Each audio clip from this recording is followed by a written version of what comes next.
Yes, everybody, welcome to the most ambitious video series project in the history of my YouTube channel. We are going to be doing a series all about coverage of 6 different European teams.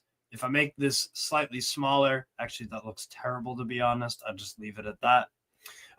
Where me and about 5 or 6 other people, one of them is with me actually right now. Sia is going to help me and me and a few others, which I'll introduce team by team. Um, we're going to be covering 6 different European teams from 6 different leagues, and basically we're going to try to do a weekly show. We're going to be watching all of the games. Each person has their own team that they're going to cover, and they're going to try to watch the others. There's going to be a roundtable discussion about it as well. And so that's what we got going on. So a bit more of an in-depth explanation as to why I'm doing this and the reason why I picked each and all of these teams. So start out with why I'm doing this. I want to do this as an experiment, honestly, to see what a football fan in 2025, if you assign them a random team to follow, how much they can learn about each team. How much players can you remember? How many, what can you learn about the manager? What can you learn about the club or the fan culture or, stuff like that. So I wanted to see how that would go. Also, to discover players as well, obviously. Cia has been telling me he's been wanting to watch more football lately and also the Portuguese league. So Cia is going to be our Braga correspondent. So Cia, he is a Liverpool fan, and he did say smash up the likes as well. Big up, Cia. And so Cia is going to be covering Braga games and also watching the other 5 whenever he gets the opportunity to. So these are the 6 teams that I'm going to be covering on the channel mainly. This is to demo for next season. I'm going to try to do my 6 teams that are supporting Europe: Newcastle, Strasbourg, Lazio, Bayern München, Benfica, Rangers. So we'll see how it goes. But that's kind of the reason why I wanted to do this. And also, if you guys know, obviously, about the Big Six, no, they're not added to my. You absolute fraud. Fucking big up Andy. This is some shit Nilsson would say, man. These are added to your supported teams, mate. No, they're not. No, they're not. But I am going to be following them like a supporter, meaning I'll watch all their games in that aspect and try to learn about all these teams a bit more. So, yeah, that's basically why I'm doing it. Also, I wanted to recreate the Big Six on YouTube. The Big Six, obviously, you've got 6 panelists. What is it? Turkish, Matisse, Big Steve is Man City, and I forget the other 2, their names. But basically, they have good. What's it called? I'm not. No. I'm still disgusted. I even thought about that, to be honest. But yeah, it is what it is. Yeah. How Sunderland, man. But no, so I wanted to basically recreate a Big Six, but with different European teams and obviously not English ones. So what we're going to aim to do is with Sia is going to be the SC Braga correspondent. Nilsson on the channel, the man who rates absolutely no players on this entire earth. I don't even know why he watches the sport, to be honest. He's going to be watching Union Saint-Gilloise. Cubed and Charlie are going to be covering PSV Eindhoven in the Netherlands. Latimus Prime is going to be covering Paddy FC. Eintracht Frankfurt is going to be covered by Jez of Sarcasm City. Big up there, obviously, my second home. Charlie is a Spurs fan, friend of mine, is going to be covering Como because he's English and Italian. And also Joey Wobbs, who I haven't had on the channel yet, I've been friends with for a few years now, is also going to be covering Como as a main correspondent. And he also watches a lot of Bundesliga, so he'll help out with Frankfurt knowledge. Braga is going to be Sia as well. So those are the 6 teams, and this is why I'm doing it. Now I have to tell you why I picked these 6 teams. So I'll start out with Union Saint-Gilloise. For me, they have an interesting story. First league title last year in 70 years. They won 9 out of 10. It's basically the big project. Yes, exactly. So why I chose Union Saint-Gilloise? Obviously, they've had a lot of really good players there that they've sold on over the years. Mitoma, Boniface, Sadiki, going to Sunderland now, might be the latest one. It's a Brighton feeder club. So again, there's a likelihood that they can move from Union Saint-Gilloise to Brighton. The coach, obviously, is very interesting to learn more about Sebastian Pocagnoli, because he stepped into Union Saint-Gilloise last year. They won the league in his first season, so definitely, fucking God, man, Jesus Christ. I'll get to that, Marcus, in a sec. Let me just finish up the USG bit. But yes, you're gonna be watching the games. We're gonna have a roundtable discussion. More about Union Saint-Gilloise. Again, I liked a lot of the young players. Uyesen Nyang. I do like Franjo Ivanovic as much as Nilsson is fucking annoying about it. But that's whatever. I really like the Kalali,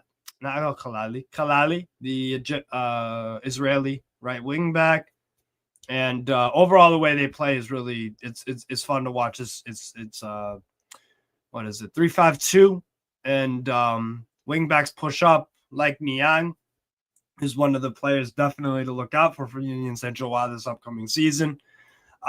They played Club Brugge yesterday. Did a watch along for that, obviously. So we'll be talking about that on the first real episode of this when I get hopefully everybody in the building for that. So that's Union Saint-Gilloise. They're also going to be in the Champions League for the first time in their club history as well. So very intrigued to see how they do there. And also the Belgian Pro League. I've been wanting to get more into it. So really, really looking forward to that. With PSV, multiple reasons. The first being I love watching PSV because under Bosch, because this brother's just the Dutch Postecoglou, to be honest. It's just like hella attacking football, no defense, no fucks given at all. So they're already like fun to watch. They're going through a big rebuild right now. Tillman, starter, sold. Bakayoko, starter, sold. Noah Lang, starter, sold. Luke de Jong, left on a free. Walter Benitez, starting goalkeeper, left on a free. Boscagli got sold to Brighton. And also, there's one more player that they sold. Ledesma. Richie Ledesma was a starter for them at right back as well. He got sold to Chivas Guadalajara this summer as well. So a big part of their a guy who really stepped up for me last year. He's going to get sold. So they have a big rebuild underway, and they brought Ruben Van Bommel, who I was a big fan of at AZ Alkmaar. Really good left winger, very good ball striking, and my friend Nilsson thinks he could play more as a striker, which I'm not sure about because I do like the speed out wide. But that's one to monitor, definitely. So big rebuild at PSV, but they still have the core of their team and also some really good young talent like Babadi, Druyush, those guys. So yeah, I'm looking forward to PSV. They're in the Champions League as well. They're fun to watch. And also, Ricardo Pepi is going to be in competition with Alassane Play from the recent side from Borussia Mönchengladbach for that starting 9 position. They gave him the number 9 shirt, so you would think that he would be the starter. But we'll just have to see how that plays out. But yeah, it's obviously a huge year for Americans. Serginho Dest is back fit and healthy for them. So hopefully he can be a consistent starter at right back for them. He's not going to be doing much defending with Bosch, but at least going forward, he'll have to put in a solid year. So that's my interest in PSV kind of explained. And obviously, their academy is very good. I'm sure there's going to be a kid that they promote to the first team that's just going to blow up. And then all the big teams are going to be linked with him. And I'll actually know if he's a real deal or not. So that's the PSV interest down. Also, the Eredivisie is just a hell of a lot of fun to watch. Title race this year is going to be very, very interesting between Feyenoord and Ajax, because Ajax hired a rookie manager. I forget his name. Heitinga. Yes. Is it Jordan Heitinga? I have to look it up. Johnny. Huh? Johnny Heitinga. Thank you, Nelson. Yeah, and he's usually their interim manager. He's also managed young Ajax in the U19s, but that's Ajax. But yeah, so the league should be very, very competitive at the top. So yeah, overall, just that's kind of the interest in PSV, particularly with the Americans still there, the two that are left. So yeah, that's that down. With Paris FC, I chose them to be another one of my teams because they have extremely wealthy owners. The main owner of Paris FC, like the one with the highest stakehold in the club, is Agache Sport. Fella's name is Bernard Arnault, and he has a net value worth of $155 billion, according to Forbes. So it's pretty insane, and he's just the one of it. The other three are rich as hell as well. Red Bull own 10% in Paris FC, and they're splashing the cash a little bit. And obviously, Paris, hotbed for talent, young talent, like academy wise. So it's gonna be interesting to see what they do there. PSG and Paris FC derby probably won't be super competitive, but maybe it will be. So we'll be on the lookout for that. But yeah, good academy. Recently promoted Ligue 1 team. Just decided to give that a shot, and they're backed by Red Bull, and they've been spending a good amount of money in the transfer window.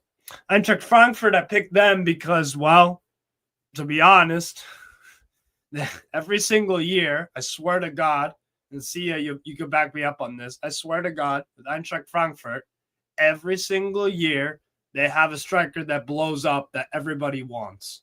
Every fucking year, without fail. Jovic, Aller, Ekitike, Marmouche. Who was the other one that flopped?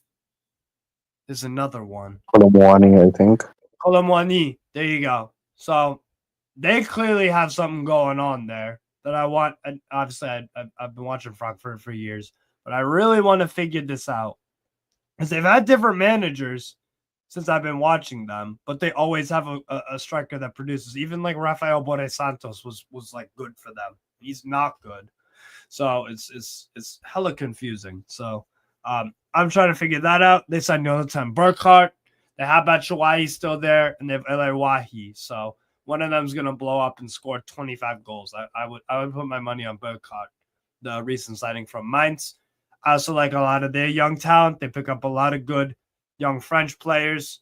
Jean-Matteo Bahoya is really good. Can Uzun, young Turkish German midfielder, forward-ish kind of guy. He's really good. Ugo Larson, I'm a fan of. Ansgar Knauf, Paxton Aronson, coming off a really good stint with FC Utrecht in the Eredivisie. So again, American watch for that. Actually, I have two Americans. Marvin Dills is in their squad as well for the U.S. tour that Frankfurt are going to go on. I like Arthur Theatre at the back. Nathaniel Brown. Nielsen Kuku's okay. Aurelio Buta's a good right wing back. And then I like the young goalkeeper, Gawa Santos, the Brazilian. because it looks like Kevin Trapp is kind of waning on the way out. So, yeah, Frankfurt, and I like their manager a lot as well, Dino Topmuller. So, and they'll be in the Champions League as well this year. So, that's kind of my rationale for Frankfurt. I also think that they're going to be competing probably for the DFB Pokal and probably top 4, maybe even 5 in the Bundesliga if Bundesliga clubs can do well with that. Yo, big up Liam from the Bayern View for the raid. Much, much appreciated, bro. But yeah, so that's Jesus, fucking burp there. That's Frankfurt kind of covered, and yeah, like I said, good manager, good young players. They're gonna be in Champions League as well, and they always have a striker that blows up. That's kind of a summary interest of Eintracht Frankfurt. Meanwhile, for Como, they have the richest owners in Italy. They've spent, I want to say they've spent the most in Serie A in the transfer window this summer. Big up Luca as well. They've spent the most in Serie A in this transfer window. I actually want to see if that's true or not. So I'm going to go to share tab and pull this up. Let me just look up Serie A. I swear to God, Como have spent the most.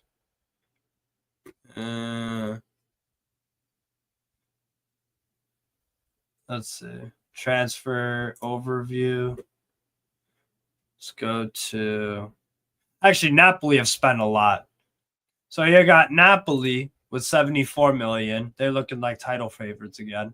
I was thinking about choosing Napoli as well, to be fair. But so Napoli spent 74 million. Inter spent 66. Atalanta spent 79. Very sneaky. Very sneakily, they spent a lot. That's a good amount of money for a Serie A club, especially. They spent 79. I want to say Como have spent a good amount of money.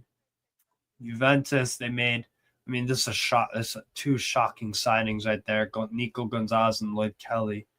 And then Kalulu permanent. That's not great. That's really not that great. Roma have spent only 23 million on El Yonawi. Big up Yasser as well. Como, let me just get to Como, how much they've spent. AC Milan, Bologna, Como. Yeah, they have spent the most in Serie A. 101 million so far in the summer. 101 million. Yeah, they've only spent 23. Lazio, we have a transfer ban, but yeah, we made all the loans with obligations to buy. Obviously, we had to pay that. Yeah, Fiorentina, yeah, they've spent the most in Serie A this window. Como. So they've got obviously some deep pockets, and the fact they stayed up in Serie A was a credit to Cesc Fabregas. And they've done really good work in January, getting more goal-scoring wingers, which is something that they lacked. But yeah, so I was right. Como have spent the most in Serie A. They spent 101 million euros so far, and they got 2 new wingers, a new number 10, another winger actually, which they paid really. They paid a lot of money for. They made Maximo Perrone. They got him. Valles. Option to buy was made permanent. Van der Bremt, same thing. Mazzitili and Felipe Jacques. So, yeah, they've spent a hell of a lot of money. And they're not going to stop spending money. So, I view Como as a team, especially as a Lazio fan, that could take a European spot, to be honest. And that should be the expectation that is put upon Cesc Fabregas, to be honest, with the squad that he has there. So yeah, that's going to be one of the more interesting teams in Italy to follow for sure.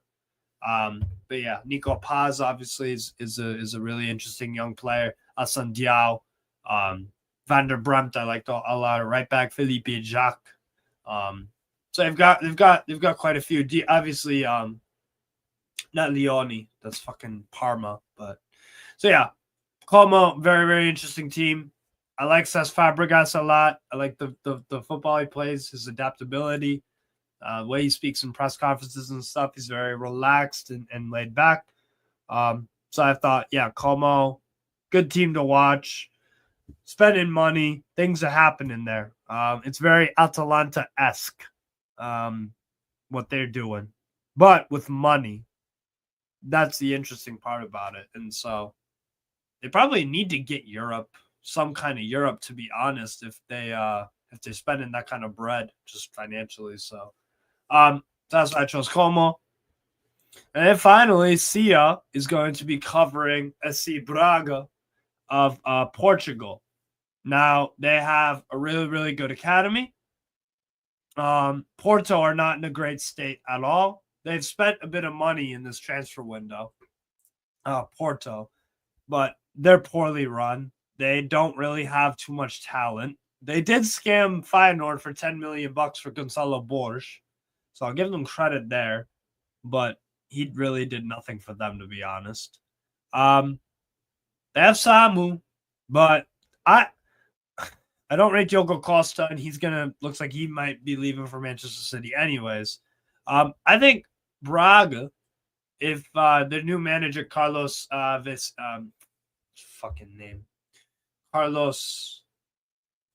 Vicens, that's what it is. Is it Vicens?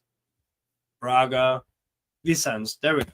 If Carlos Vicens can get them into like third place, I genuinely think they have a shot to compete for the title, because I like Eluzani a lot. I like the midfield, like Gorby, the French midfielder. I think they need a bit more at center back. Beraldo on loan, I'm not the biggest fan of.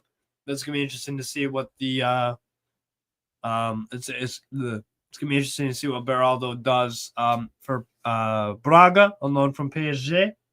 So yeah, there's João Moutinho there as well. So yeah, interested to see what Braga do. They are spending money, and like I said, they got good young talent. So, and I've always wanted to kind of check them out, because it's like, they've always been always the fourth place guys in no,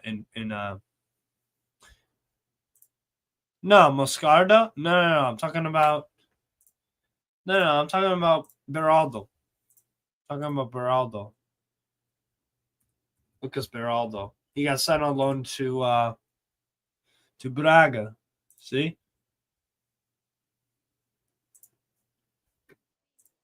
Right.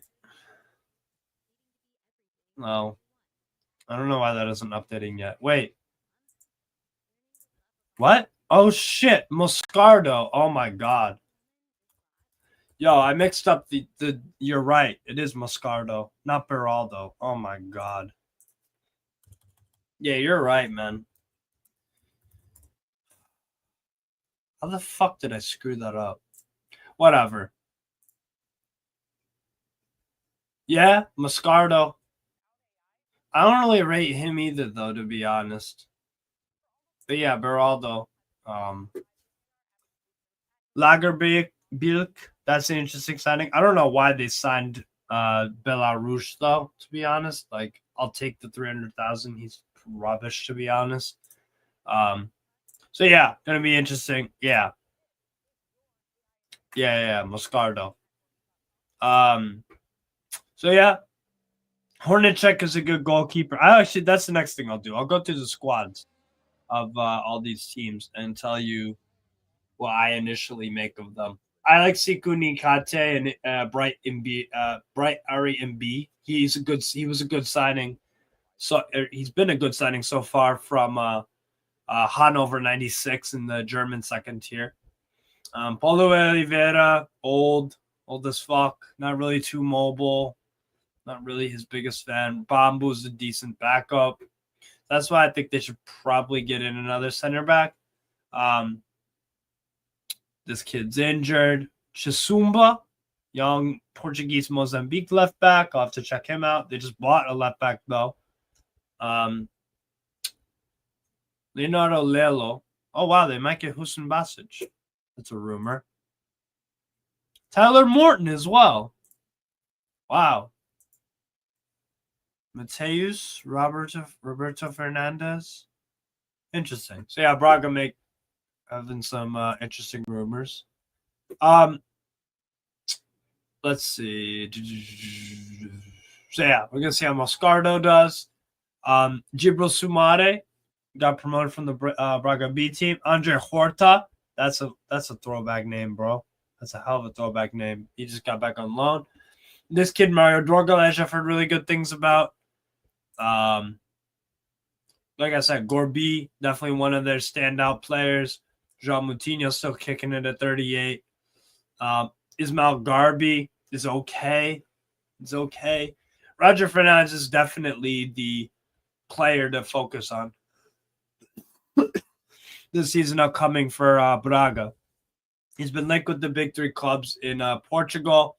He's basically like the Eze of friggin' Liga Portugal. Like, and I'd say a little smaller and a little quicker. He is, yeah, he's looking like a very, very good player. And they also have decent depth at striker. Could do better at left wing, though, to be honest. I don't really rate João Marques or Gabriel Martinez like that.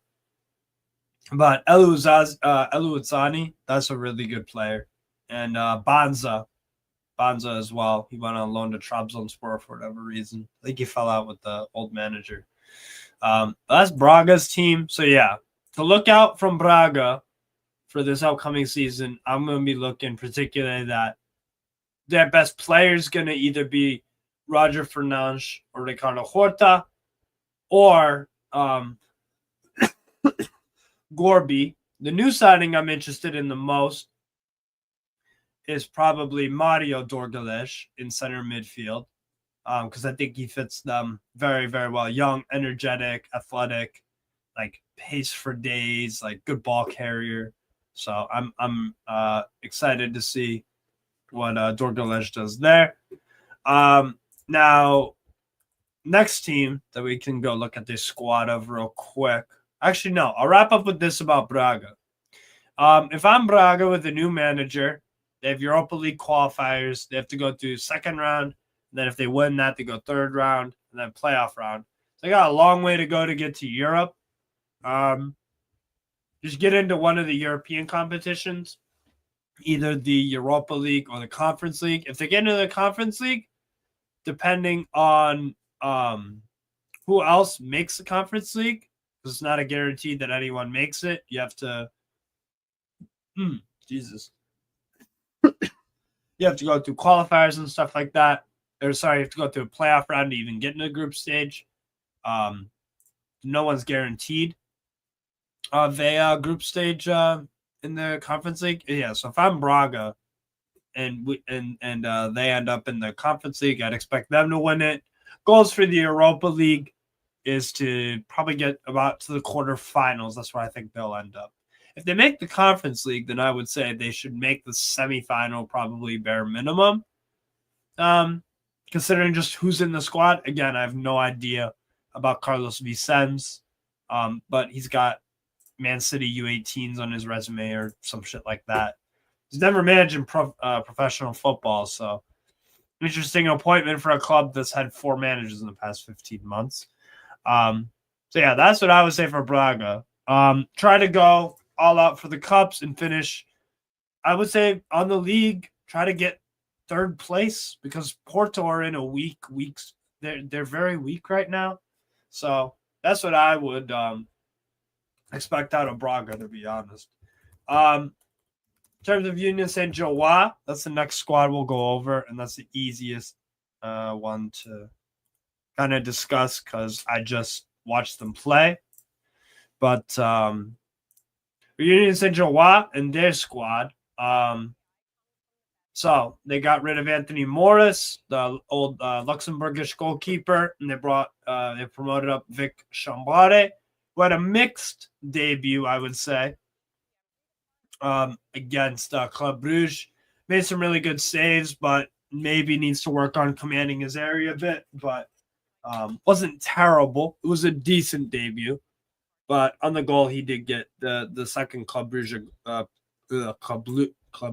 goal. He did get done. Just needs to be a lot stronger in the box, dealing with the header. And then they also have his backup, Georgi Kavlashvili. So Georgia might have, or Georgia or Belgium, because he's dual nat, so you could pick either one, really. Center backs, Layson is a decent young center back.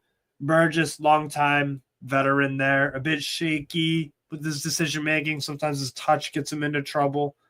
Ross Sykes is one of their backups, but this is their starting three center backs: McAllister, Layson, and Burgess. Van Hoot can play either wing back or defensive midfield. He rotates with Osen Yunyang.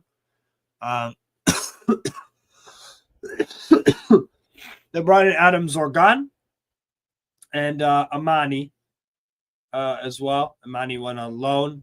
Looks like, yeah, he did. Van de Peer is, I don't really see anything special with Van de Peer, but he's all right, I guess. All right, young player. Alessio Castro Montes, kind of a bang average right midfielder, wing back, to be honest. Al Hajj is a very skillful number 10, though. I do like Al Hajj. I think he overcomplicates things a bit sometimes, but he's definitely got technique, and Boufal backing him up does keep him in competition because he can play on the left or at the 10. Anna Kalali, I think, should probably, and I think will be their starting right wing back over Castro Montes, just a lot quicker. Crossing, not quite as good, but definitely driving with the ball at pace is what Kalali does best. Then you look at their kind of the center midfield. Zorgan is a new signing from Charleroi, Van Hoot. So I think they could use another midfielder. Rasmussen, haven't seen him play, I don't think, that much. I think they could use another center midfielder, to be honest. Nah, it's all right, man.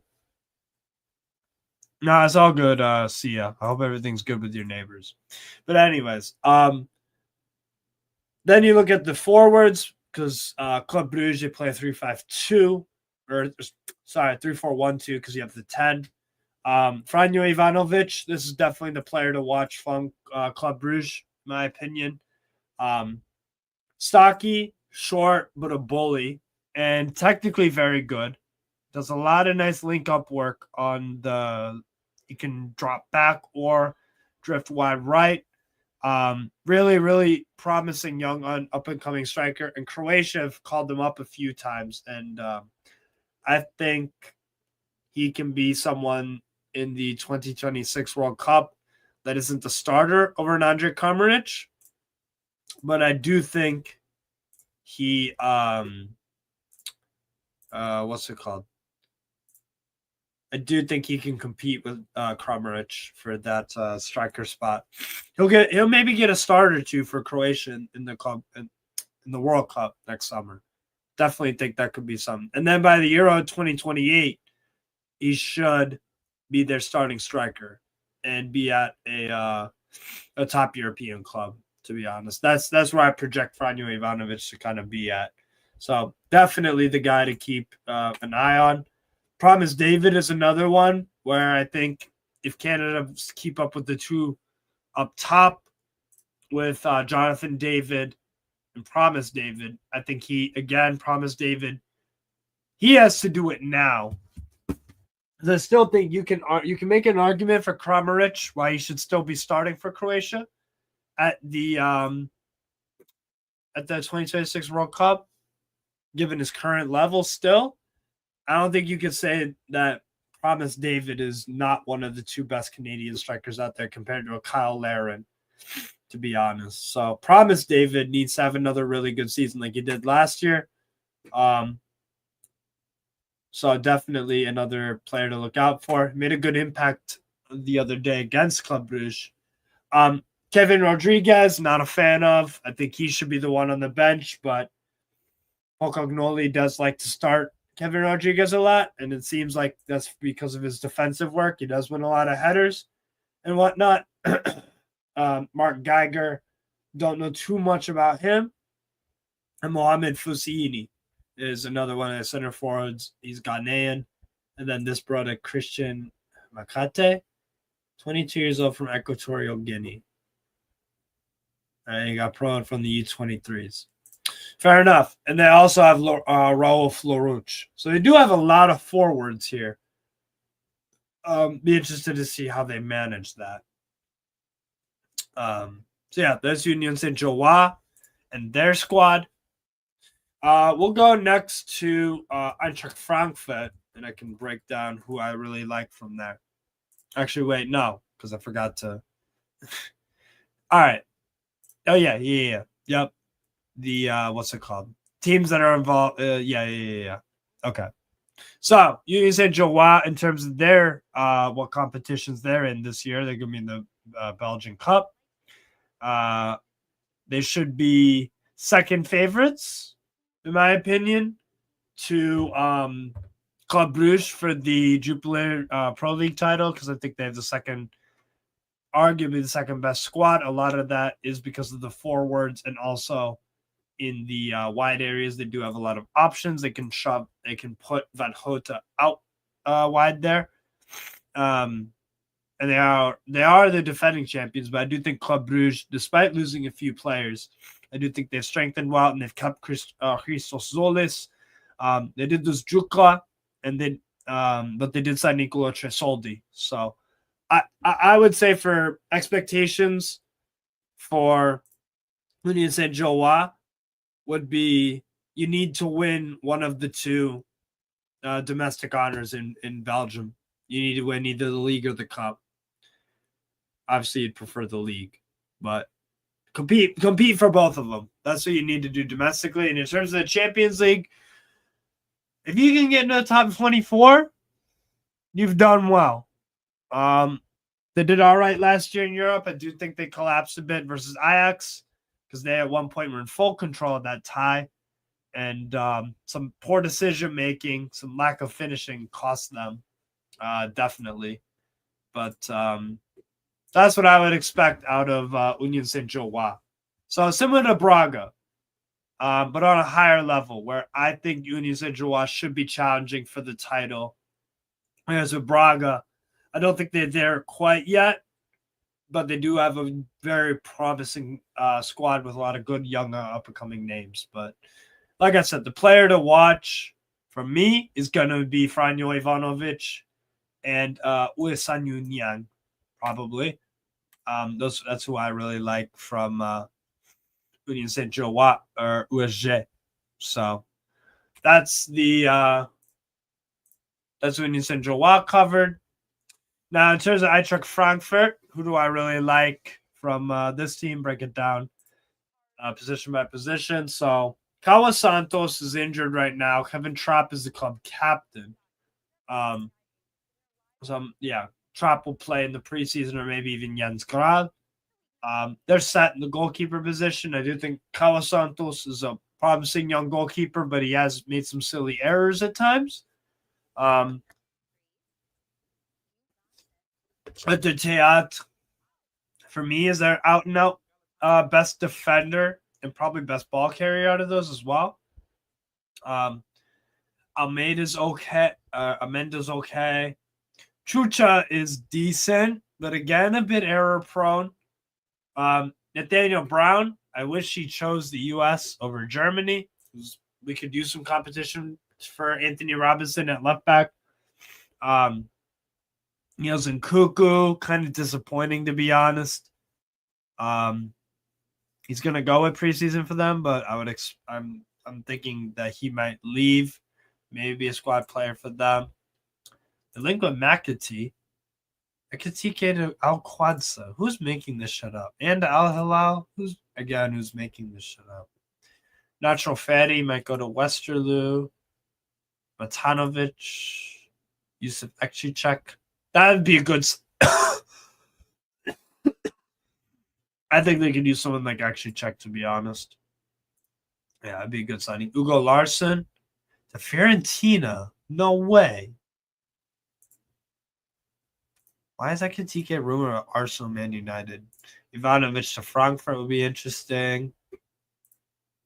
Just rumor things. Expectations for Frankfurt signing Ekitike. I will get to that in a moment. Let me just talk to you a little bit more about their squad. But yeah, Nathaniel Brown, definitely a fan of him. If Nkunku leaves, you do need to buy a left wing back, left mid, whatever you want to call it. Although Jean-Mateo Bahoya can definitely play there. Elias Baum returned on loan from SV 07. Elversberg, Buta, I think they're going to sell. They could really use a right back then, besides Rasmus Christensen, who's been a valuable player for them since he joined on loan from Leeds. I like Elyashkiri a lot. I think he's been a class act for a few years now. Very, very good, intelligent reader of the game.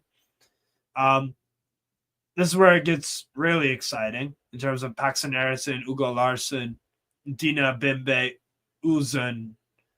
Chaibi's a player that I had high hopes for, but he's been disappointing the past probably 2 years. So it's one of those where I wouldn't be surprised if Chaibi picks it up and has a great year.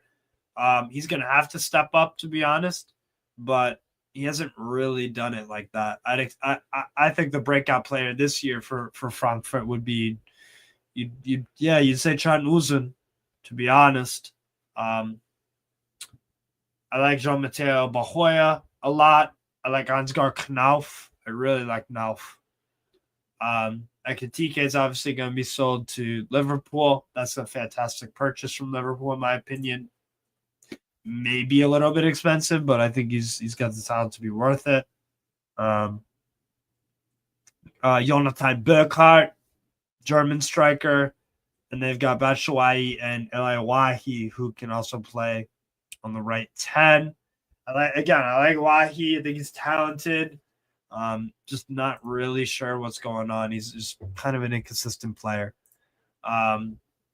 There's some talent there, though. He's very nice on the eye. But yeah, so the player to watch for me from Frankfurt would be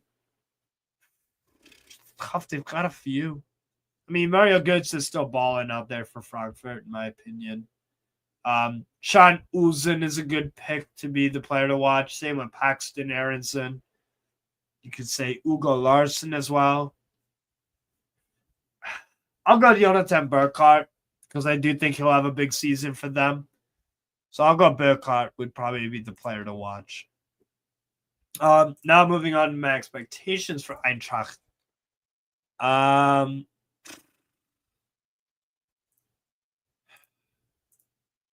I would say DFB Pokal get to the semi. Yeah, it does need some work. They do need some help. Yes, I would say at right back, center back, maybe not right. No, they need depth. Yeah, unless you're going to really play Timothy Chandler until 2025. Go for it, but I don't think it's going to work out for them like that.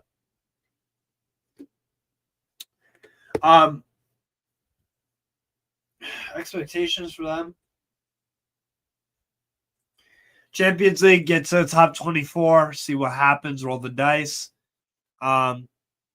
Make the Waldstadion a fortress, or the Deutsche Bank Arena. You got to do that. DFB Pokal, they've had a good recent history with, so I would say try to get to the semifinals. I think that's a realistic target for me. For Eintracht.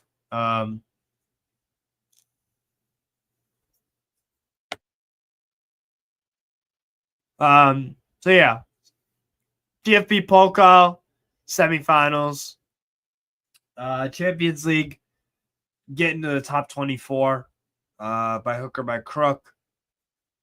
And then the Bundesliga,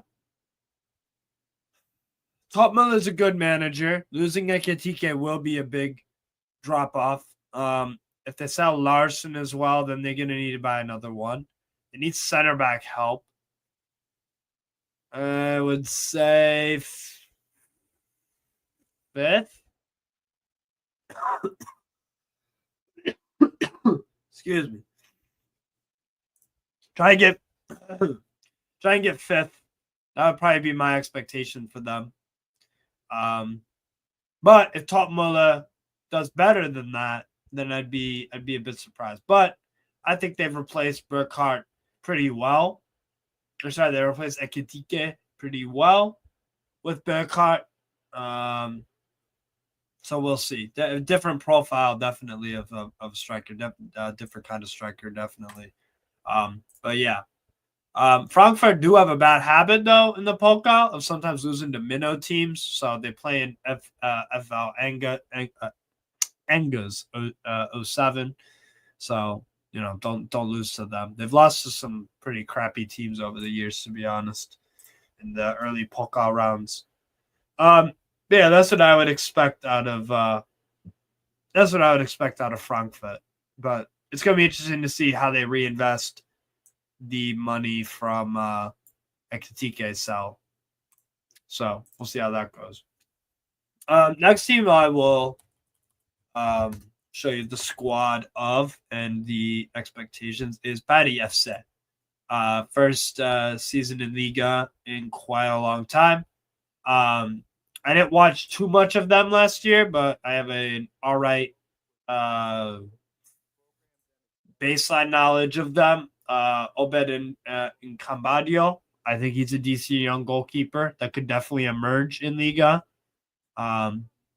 Big task, jump up from Ligue 2 to Liga. It's not gigantic, but it is definitely, obviously, a bigger challenge. Johan Kore, I think, is a decent young defender. Timothy Kolechichuk. This is why I worry about Paris FC in terms of relegation. This guy is awful. He is really bad. Timothy Kolechichuk.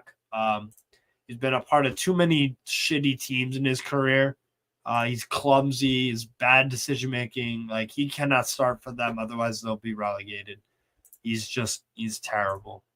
I do have good money to invest. By the way, big up Mel. Miss Mel as well. In terms of USG, by the way, do I think they cause an upset in the Champions League? Yes. I think they could do a one-off thing at home. 100%. Back to Paris FC, though. Thibaut Desmet, I think, is a good signing at left back. Knows the league really well. Is a pretty consistent performer. He's not flashy, but he's strong. More defensive-minded, I think. I was high on him a few years ago as like, oh, maybe he could be like a Belgian starting fullback sort of thing when he was like 22, 21-ish. But yeah, he's had a solid career, but not hit the heights of that really. And then they brought in Noah Sangui from Stade de Reims for about $9 million. They got Desmet also from Rams, who got relegated. So they spent $10 million, and they clearly addressed their left back position. They've got 4 left backs: Jules Godin, Tuamis Olila.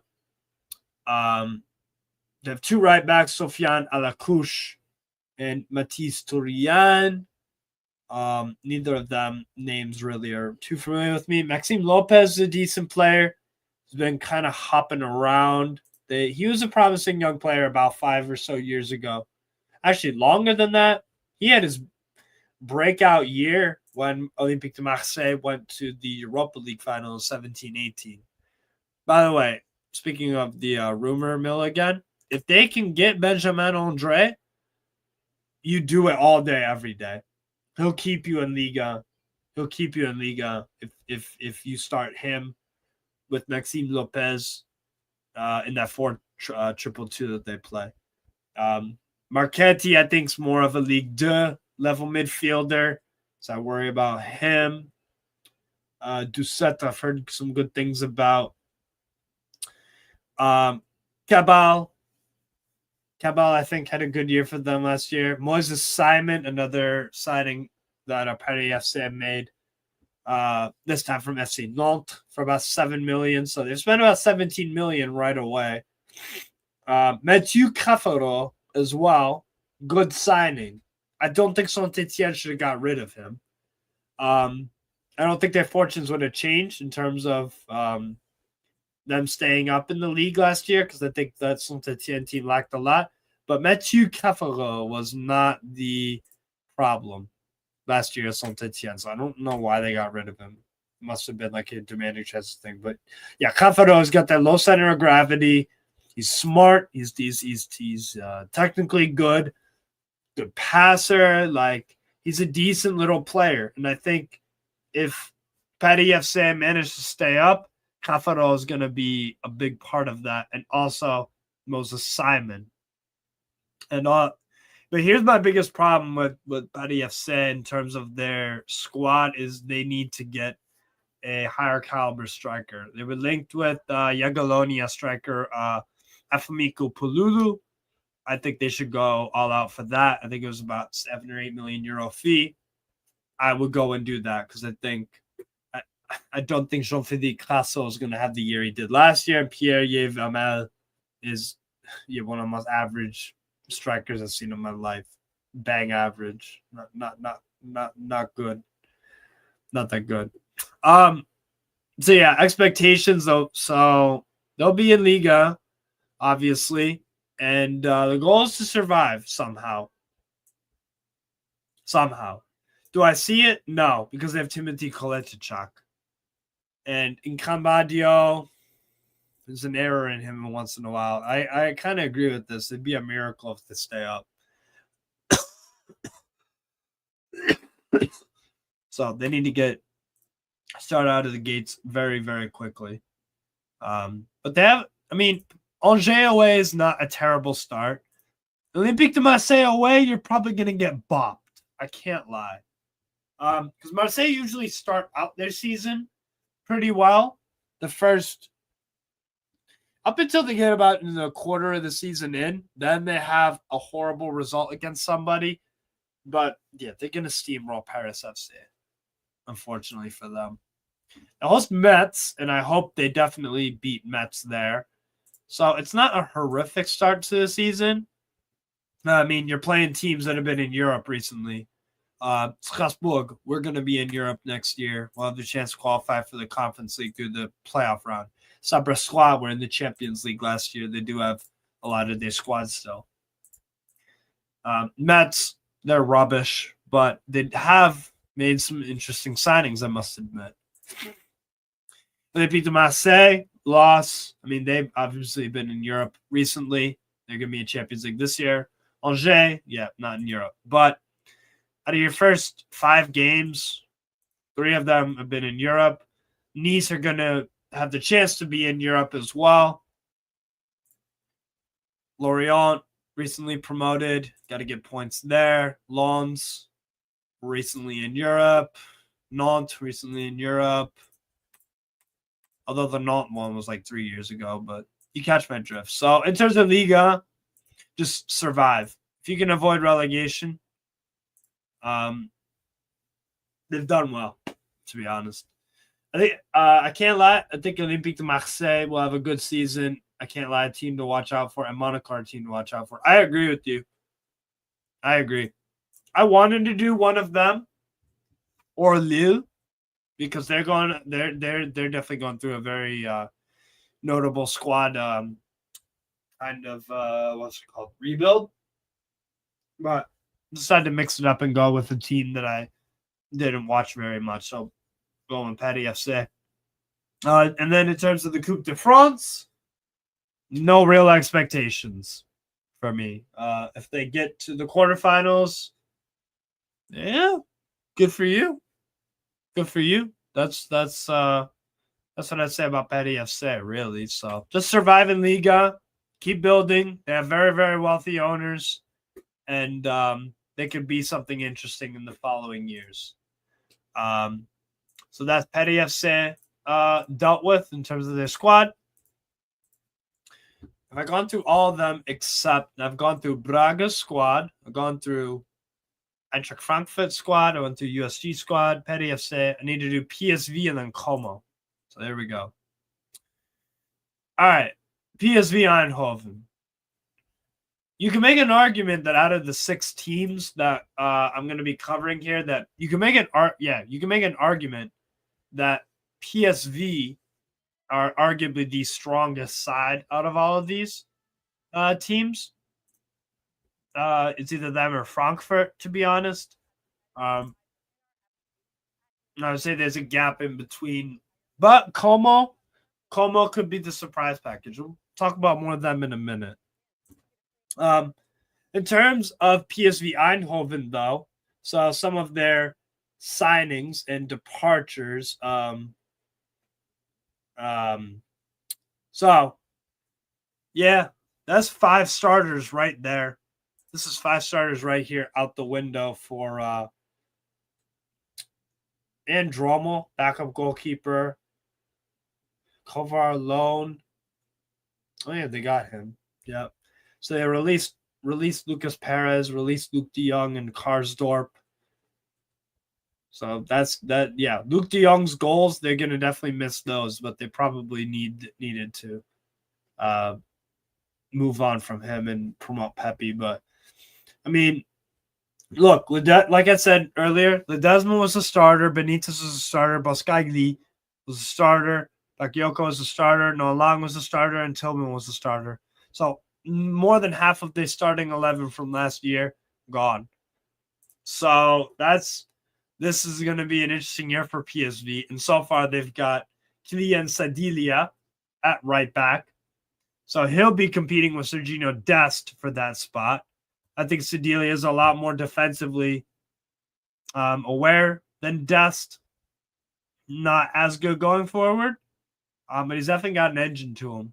Definitely got an engine, and on the ball, he's calm. So I think Sadilia might end up being the starter. Matej Kovar, goalkeeper signing. And they also got Nick Olaj from Sparta Rotterdam. So Kovar is probably going to end up being PSV's starter. I think he's a pretty good goalkeeper. I don't know about as good as Benitez, because Benitez definitely had games over the years for PSV where he saved them. So they're center backs. Nagalo, I'm not a huge fan of. Same with Obispo. Gaciorowski, it's an okay signing, but I'm not convinced. Flamengo's a good center back. I do like him. I do like him a lot. Mauro Jr., he's all right for them. He's okay going forward, but would I bring in a left winger? Yeah, probably. A left back. Yeah, I would try to bring in a left back to compete. You need the numbers as well. Maybe in the academy they've got somebody. So a little thin at left back. Dest, Sedilia. I mean, seriously, this is how little they care about freaking defending. Peter Bosch. He's got 4 center backs, a left back, and 2 right backs. There are a lot of teams out there with like freaking 2 or 3 more defenders, left or right backs. So yeah, they don't really care about defense. Jordy Schouten is their only recognized defensive midfielder. And then, yeah, everybody else is an attacking midfield. You could argue. I mean, Veerman's a number 8, like a center mid, but he's more attack-minded. Saibari, center mid, attack-minded. Tigo Land, same thing. Actually, Tigo Land's a bit more defensive-minded, but with the way PSV play naturally, they like to bomb everybody up and just overload. Babadi is definitely a player to look out for. Ruben Van Bommel is super promising. I think he'll end up being the starting left winger. And this is another player I really liked in Major League Soccer, Esmir Bajaraktevic, Bosnian American. I don't think he's made his debut. I don't think he's made his debut yet for Bosnia. Maybe he has. I know for PSV, he's played a few minutes here and there, but he's played a lot with their young PSV team in the second tier of the Netherlands. So he'll be competing with Perisic for the right wing spot, Driouche and Van Bommel. So I wouldn't be surprised maybe if they send Bajaraktevic on a loan, and then they bring in, probably bring in somebody, because Van Bommel's going to be starting on the left. it'll be probably Perisic. Perisic was one of the. Yeah, I think Saibar is a really good player too. I agree with you. Yeah, Perisic will probably end up starting. This is the key thing, though. This is the battle for me that I'm most interested in PSV in terms of their competition. So they signed Alassane Play for $4.5 million. He's 32 years old. Solid player, Mönchengladbach. Never a top goal scorer, but somebody alongside Frank Honorat that will get you some goals and keep Gladbach not in the league, but like mid-table-ish kind of thing. Gladbach have just been stuck in mediocrity for quite a while now, to be honest. But yeah, Play joins them. I think, if Pepe can't start over Alassane Play, I'd be a bit concerned. They just gave him the 9 shirt at PSV as well. So overall, I think PSV squad still needs some work. They need a left back. Right back, they're fine. They don't play with a defensive mid, really, because everybody just bombs forward. So it's like, what do PSV need? Could argue maybe another winger that can play both sides. That would be helpful. Striker, they're fine. They could use a right winger, to be honest. And maybe Van Bommel plays a second striker sort of thing. Driouche, left wing, big year for him. But the player to watch for me out of PSV this whole season is going to be Van Bommel, their recent signing from AZ for 15 million euros. Yeah, I think he has a potential to be a top player. He'll be Noah Lang's replacement. Oh, wow. Really Bofayo Mofokeng. So they are linked with the left winger from Orlando Pirates. I think I've heard about him before. Marvin Young. Ko Itakura, that would be a good signing. He immediately starts for PSV. I didn't even start. Yeah, start him over Gasiorowski. Yeah, I would, to be honest. Yeah, Sidilia already joined. Ismail Diallo, left back. You should be doing better than that, I'll be honest. Adilson Melanda. Sven Minans is a decent player. Sondre Oryastar. Huh. All right. Expectations for PSV. I don't know if I put them as the Eredivisie favorites.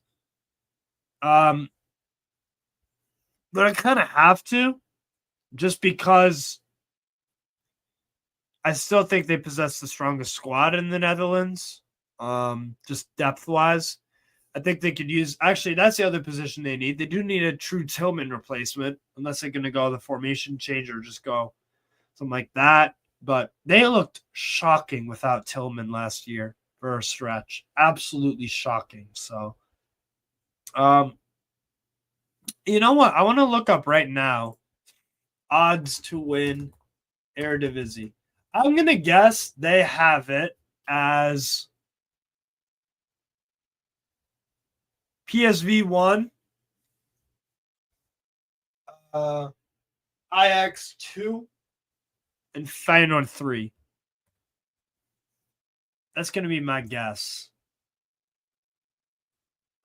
Dutch Eredivisie. Okay. Yeah, I was right. PSV are the favorites. Pretty considerable. You think Ajax are favorites? Nah, not with Johnny Heitinga. I don't think so. Because I don't think he's a better coach than Bosch. Feyenoord 4th. Okay.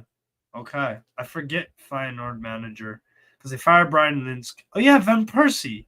And you know what? Van Persie did all right with them. 13 games managed for Feyenoord. He picked them up in January after a decent time at Heerenveen. I watched a few of their games. He's a decent coach, man. 13 games managed for Feyenoord, 8 games won, 1 game drawn, 4 games lost. And those losses were away to Heerenveen. The PSV loss, which that was a fucking great game. But they did bottle that, I can't lie. Because they got off to a wonderful start. It was like 2 in the first 10, 15 minutes. And then they conceded 50th minute, then the 70th, then it was like 90th minute or some shit like that. Yeah, they collapsed in that game, I can't lie. But their signing of Sam Stein is like, that's something that they can put them over the top. But then they signed fucking Gonçalo Borges, bang average player. Like, he's rubbish. So I wouldn't put them that far behind Ajax, though. This is the thing. Yeah, I don't know. But so yeah, the expectation for me, like if right here, right now, if you're gonna ask me who do I think is gonna win the Eredivisie this upcoming season, I would still lead PSV. I don't say that with any confidence though, because they look so bad. They look so bad without Tillman playing. Like, it's concerning how bad they looked. Because nobody can really drive with the ball like that in their squad, like a Tillman could. So, yeah, it's one of those, bro. Jesus Christ. So yeah, that would be my expectation for them to win the Eredivisie. There's the KNVB Becker. Your favorites for that too. So you know what? You should probably at least make the final. At least make the final. So, because the way they got knocked out last year to go ahead Eagles when they lost them twice in a week, that was fucking pathetic. That was when that was their terrible losing run. Absolutely abysmal. They tried to give Ajax those fucking trophies, and then they bottled it more. That last season in the Eredivisie was just fucking mental, honestly. And then PSV in the Champions League. Again, I would say, just like with Eintracht Frankfurt and just like with L'Union Saint-Gilloise, try and finish in the top 24. Because I think they are I would pick them to get. They're not one of the 12 worst teams in a group of 36. Although those other teams have to be decided, I think 6 slots or whatever. So it's one of those. But I would, try to finish. Obviously, try to finish top 8, finish as high as you can. But a lot of it's draw dependent. And PSV made playoff round last year, where they beat up on Juventus, particularly in that second half. So I would say get top 24, try to get to the knockout rounds. That'd be the goals for PSV. And finally, we'll wrap up the introduction episode with Como 1907, who have the richest owners out of any of these 6 clubs. So Como, in terms of position by position, they just got Emil Aldero, who I feel like is way older than 28, unless it's a different Aldero. Is it the Aldero that was at Sampdoria and shit?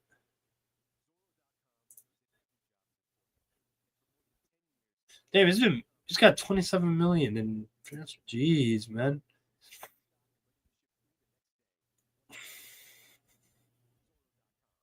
Yeah, he was at Sampdoria for a minute. About 4 seasons. Then he left Como.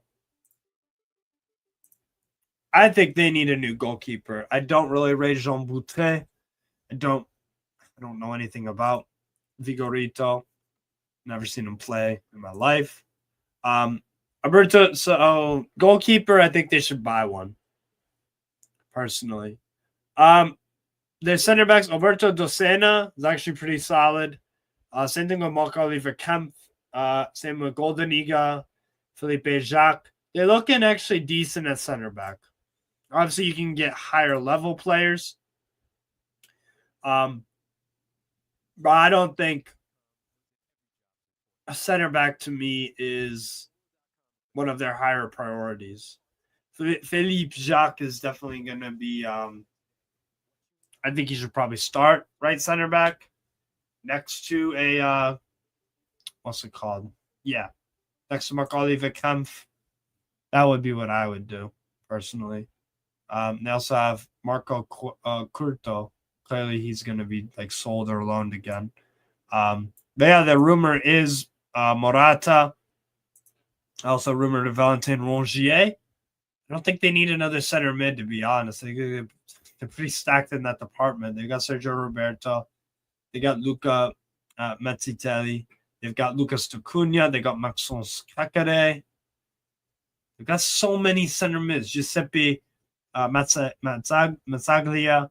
Ben Lassincone just came back on loan, so they're probably just going to loan him back again or sell him. I like Lucas Tucunha, Kakare. Brownwood is actually, I've kind of changed my opinion on him. I think he's impressed me. I wasn't really all that fussed about him like beginning of the season. But he's actually a really, really important player for that team. I can't lie. Engelhardt and Perone. A build guard doesn't have a shirt number. Doesn't really fucking matter. So yeah. Perone, Kakare. I don't think they need Rongier, to be honest. Jacobo Ramon, Malik Chow, Starfelt. Don't buy Starfelt. Don't buy Davinson Sanchez. Because it's not better than what you got. It's really not. Sheldrup would be an amazing signing, but like, how many more wingers do they need? Same thing with Katamo. How many more wingers do you need? Same with Anthony. Like, you don't need him. They need to go out and buy a fucking striker, man. Belotti's a bum. Alberto Chetti's a bum. Ivan Azon, I have no idea. Cutrone is very, very, very, very painfully average.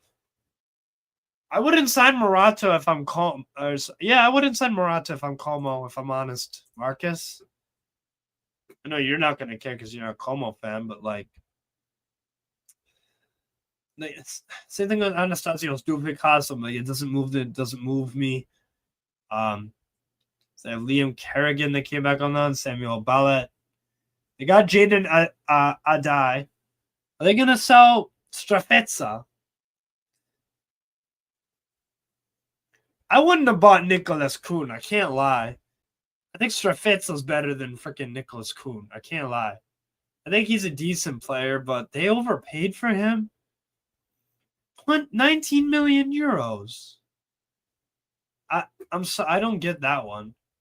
They've got great depth at left wing. I like all three of these guys a lot. Hassan Diao, Aliou Federa, and Jesus Rodriguez. I would assume that Federa is probably going to be the one that gets sold.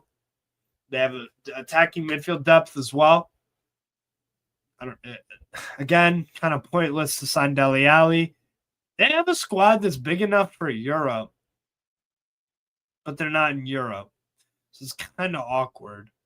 But their intent is very clear. They're trying to actually do something. Gabrieloni is going to be like when you're starting. I don't know, man. I don't know. Baturina is a great signing. Jesus Rodriguez, really good signing. Nicholas Kuhn, not so much. Jaden Adai, again, it's like, I don't know if I'd sell him. I wouldn't sell him. I would not sell Jaden Adai for Strefezza. Strefezza has been a very, very solid, productive, and consistent player for them for a minute now. So I don't know about that one. Yeah, they're looking good on the left. Smolcic they're going to get rid of soon, I think. Vanderbremt, he can also play right center back. He's definitely a player to look out for. Overall, people, in terms of player to look out for, did I do PSV's player to look out for? Yeah, I did. Van Bommel, Ruben Van Bommel, the son of Mark Van Bommel.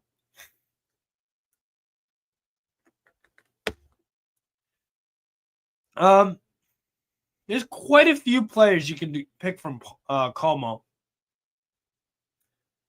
If I had to highlight one, it's none of their strikers. Adai and Safetsa, Kuhn, not really. I would say that their player to look out for is probably Jesus Rodriguez. No, scratch that. Baturina. Martin Baturina, I think, would be the player to look out for because I want to see how they play. If they play Nico Paz and Baturina together, if they do some 3-4-2-1, because you have the center backs for it. You have the center backs for the back three. Vanderbremt can tuck in. Yeah. Tough. I'll go with Baturina, though. I'm really, really excited to see what he does for Como. And in terms of Como expectations from me, I expect them to be a really good side to watch. They're smart. Fabregas is a manager that I wish success for. I think the game we could use that nowadays. Just managers with some adaptability. Their first game is the Coppa Italia on the 16th. First round versus FC Sudtirol. And then their first Serie A match is fuck, we play them. All right, we're cooked. Expectations for Como. Try to get to like the quarterfinals of the Coppa Italia. I'd expect them to, about there. And Serie A, get European football. To be honest, your squad is big enough. Your squad is so big. Like you have, I think you have the quality for it, and you have the manager for it. So for me, I think this is a big test for Fabregas this season. I think this is a massive test for Fabregas in terms of, can you get into Europe with the Serie A, with the squad you've got? I think you should, especially over Lazio. We don't have. Wow. I wish we had depth like Como did. How scary is that to say? My God. Oh, Lazio, man. Fucking killing me. But yeah, that is gonna wrap it up, people. But yeah, that is the introduction to the series. Steve Super 6, covering 6 teams from Europe, from 6 different leagues. Do you think Como could place higher than Atalanta, Roma, and Lazio? I don't rate Atalanta's manager. Your squad is still good, but it's going to look a bit different without Lookman. So, yeah. Juric. It's so tough, man. It's so tough. I think Como will finish above Lazio, to be honest, because we have a transfer ban. So we're not going to make any signings. We've only activated the options. We already had the obligations to buy. So it's like, do I think he finished above Roma? No, unfortunately. I'm very nervous about Roma. I can't lie. I think they might actually be onto something there. Because I think they have the second best manager in the entire division. And only Conte. Allegri is trash. Juric, trash. Kivu, unproven, but as poor as they kind of did in the World Cup results wise, in the Club World Cup results wise, I kind of see the vision with the 3-4-2-1. But if you're gonna play 3-4-2-1, why do you have so many fucking strikers? So I don't know, man. I think they'll finish Como. I think they'll finish. Let's go with 6th. Lazio probably 7th, and Fiorentina's 8th or something like that. And I would expect Atalanta like 5th. Yeah, probably about 5th. So I'm even trying to just picture like the good version of Juric at Torino. And like, it's not fun to watch, really. I don't know. But anyways, people, that is going to wrap it up. Big up everybody for tuning into the introduction episode of Steve Super 6. Really looking forward to the series. All the guys that are a part of it. Yeah, I picked them out. I picked them out specifically because I rate their football knowledge, and I think they're going to be a great part of the channel in this series. So really, really looking forward to it, and hopefully y'all like it. We've had good views, and looks like the likes have been pretty decent as well. We got 22 likes. That's fucking great.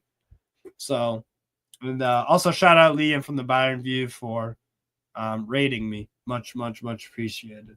But yeah, that's gonna wrap it up from me in terms of the introduction episode to Steve Super 6.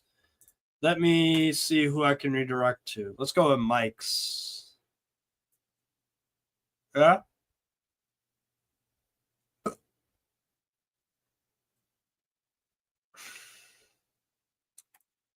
Fuck, we'll go Staffy. Why not? But yeah, big up everybody. Take care. Have a great rest of your night. Peace out. And we're done.